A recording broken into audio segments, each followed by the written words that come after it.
దళితులు మాత్రమే క్రైస్తవ మతం తీసుకుంటే ఎస్సీ హోదా రద్దు అవుతుందని చెప్పి ఎట్లా ఆర్డర్ వస్తుంది? క్రైస్తవ మతాన్ని ప్రచారం చేసే పెద్ద పెద్ద మిషనరీ సంస్థలు ఉన్నత వర్గాలు, పెద్ద పెద్ద మిషనరీ సంస్థలు ఉన్నత వర్గాలు, అందులో బ్రాహ్మణులు ఉన్నారు, అందులో వైశ్యులు ఉన్నారు, అందులో బ్రాహ్మణులు ఉన్నారు, ఇక్కడ తెలుగు నేల మీద కమ్మ వాళ్ళు ఉన్నారు, రెడ్లు ఉన్నారు, కాపులు ఉన్నారు, అందరూ ఉన్నారు. అప్పుడు ఇప్పుడు మత బోధకులు అగ్రకులాలే నా ఆరోపణ. అప్పుడు 100 ఏళ్ల క్రితం చరిత్ర, ఈనాటి చరిత్ర, 100 ఏళ్ల క్రితం చరిత్ర, ఈనాటి చరిత్ర. దళితులను మతం మార్చుకుంటే వాళ్ళ ఎస్సీ హోదా ఇయ్యాలన్నా వద్దా అని చర్చ జరిగినప్పుడు ఈ దేశంలో మేము అందరం సమానమే, మాకు ఎలాంటి ఎస్సీ హోదా వద్దు, మాకు రిజర్వేషన్లు వద్దు అని చెప్పి రాజ్యాంగ సభలో చర్చల్లో పాల్గొన్నది ఈ దేశ క్రైస్తవుల తరపున ఒక దళితుడు లేడు. దళితులు క్రైస్తవులుగా భక్తులుగా మిగిలిపోయినరు. కానీ క్రైస్తవ ప్రచారం చేసింది, క్రైస్తవ మతం సమానత్వంతో కూడుకున్నదని ప్రచారం చేసింది ఎవరన్నా ఉంటే, దేశంలో పేరు గల్ల వాళ్ళు ఎవరన్నా ఉంటే అప్పుడు ఇప్పుడు అగ్రకులాలే. వాళ్ళు మారవచ్చునా? వాళ్ళు మారమని చెప్పవచ్చునా? వాళ్లకు ఈ ఆర్టికల్ ఏదైతే ఈ రాష్ట్రపతి ఇచ్చిన 1950 ఆర్డర్ అయితే వాళ్ళకు వర్తించదా? ఉంటాడు అంబేద్కర్, ఉంటాడు జగ్జీవన్ రామ్ ఉంటాడు, అంబేద్కర్ ఉంటాడు, జగ్జీవన్ రామ్ ఉంటాడు. కానీ హిందూ దళితుల తరపున వాళ్ళు మాట్లాడతారు. క్రైస్తవ తరపున మాట్లాడలేదా అంబేద్కర్ అంటే? మాట్లాడిన చరిత్ర నేను చెప్తా. కానీ ప్రత్యేకంగా క్రైస్తవ తరపున మాట్లాడాల్సిన నిర్ణయం ఎవరు తీసుకోవాల్సి వచ్చింది? ఈ దేశంలో క్రైస్తవ తరపున ఎదిగిన వాళ్ళే. మరి అప్పుడు దళితుల నుంచి క్రైస్తవులో ఎదిగిన వాళ్ళు ఎవరు లేరు కదా, ఆస్థాకి ఎదిగిన వాళ్ళు లేరు కదా, భక్తులుగా మిగిలిపోయిండు కానీ ఒక శక్తులుగా ఎదగలేదు కదా. ఈ నలుగురు కూడా గాంధీ శిష్యులే. పేరు క్రైస్తవ మతం ఉన్నది వాళ్ళ కులాలు అగ్రకులాలు, కానీ వాళ్ళు గాంధీ శిష్యులు. గాంధీ చేసిన మోసం వల్ల హిందూ దళితులు మోసపోయినరు, దళిత క్రైస్తవులు మోసపోయినరు. ఏ మోసం? హిందూ దళితులు ఎక్కడ మోసపోయినరు?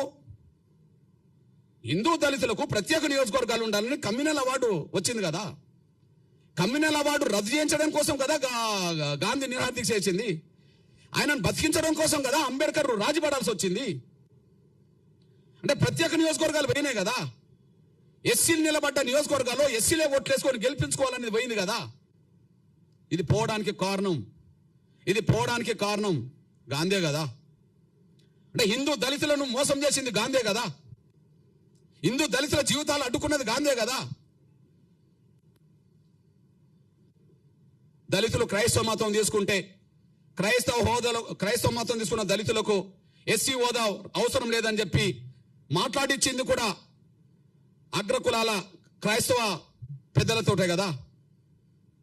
వీళ్ళు ఈ నలుగురు గాంధీ శిష్యులే కదా. అంటే దళిత క్రైస్తవులకు ఆనాడు మోసం జరగడానికి, దళిత హిందువులకు మోసం చేయడానికి గాంధీ పన్నిన కుట్ర కారణం కదా.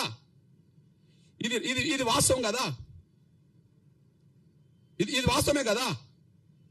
అదే సమయంలో మీ అన్నగా చెప్తున్నా నేను, అంబేద్కర్ అభిప్రాయం మొదటి నుంచి నిర్దిష్టంగా ఉన్నది.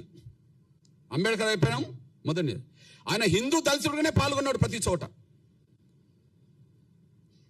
ఆయన ఎన్నికలు నిలబడ్డా హిందూ దళితుడుగా నిలబడ్డాడు. రిజర్వేషన్ సీట్ల నుండి ఆయన ఎక్కడైనా హిందూగానే ఉన్నాడు. ఆయన బౌద్ధ మతం తీసుకున్నది ఎప్పుడు? అక్టోబర్ 14, 1956లో. ఆ తర్వాత 2 నెలలు కూడా తర్వాతనే చనిపోయిండు. అంటే అంతకు ముందు బౌద్ధ మతం తీసుకోవడానికంటే ముందు, అంటే చనిపోవడానికి 2 నెలల ముందు కూడా ఈయన హిందువే కదా. అంబేద్కర్ హిందువేనేగా, అఫీషియల్గా హిందువునే కదా. ఎస్సీ రిజర్వేషన్లో హిందూ దళితుడుగానే చేశాడు. ఎస్సీ నియోజకవర్గంలో హిందూ దళితుడు కాకపోతే అప్పటికి బౌద్ధ మతంలో ఉన్నోళ్ళకు కూడా ఎస్సీ హోదా లేదు కదా. సిక్కు మతం ఉన్న వాళ్ళకి ఎస్సీ హోదా లేదు కదా. అంబేద్కర్ పోటీ చేసే నాటికి ఒక దళితులకు, హిందూ దళితులకు మాత్రమే పోటీ చేసే అవకాశం ఉన్నది కదా. మరి హిందూ దళితుడుగా ఆయన అభిప్రాయం చెప్పిండు కదా. మతం మారినంత మాత్రాన కుల వ్యవస్థకు సంబంధించిన అవమానాలు దళితులకు తగ్గవు. ఆయన 2 చోట్ల చెప్పాడు. చెప్పేశాడు. అంబేద్కర్ అభిప్రాయాలు చాలా స్పష్టంగా కనిపించినాయి. లోదియన్ కమిటీ పరిణామాలే కమ్యూనల్ అవార్డు వచ్చింది. ఆ లోదియన్ కమిటీ ముందు ఈయన వాదన చేశాడు. ఆ వాదన ఒకసారి వినిపిస్తా చూడండి.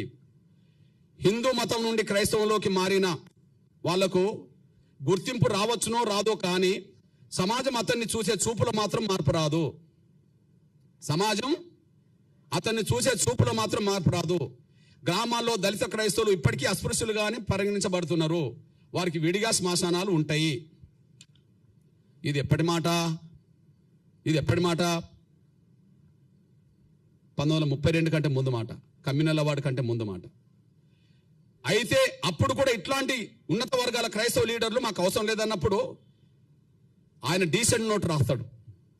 మీ అభిప్రాయంతో నేను ఏకీభవించట్లేదు అని, మీ అభిప్రాయంతో ఏకీభవించట్లేదని చెప్పి లోదియన్ కమిటీ ముందు ఆయన డీసెంట్ నోట్ రాసి ఏమంటాడంటే,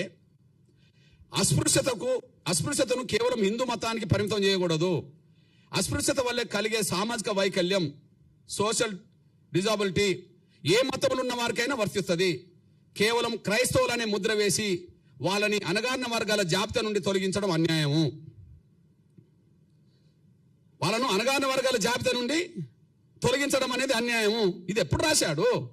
ఆర్డర్ రాకముందే రాశాడు. 1950 ఆర్డర్,